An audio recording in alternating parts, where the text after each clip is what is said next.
Orang piaman membeli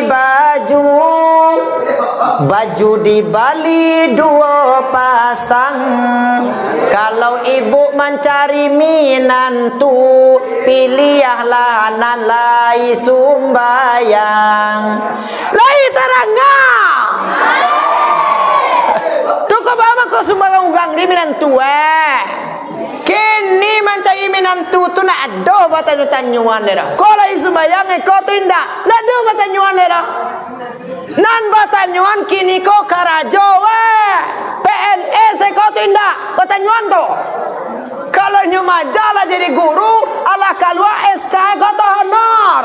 Kalau nyumarantau, alah tegak surang alun. Kalau nyumenggaleh, alah berencek kadaya. Pikok lah isumbayang indah Dah aduh tanyo-tanyo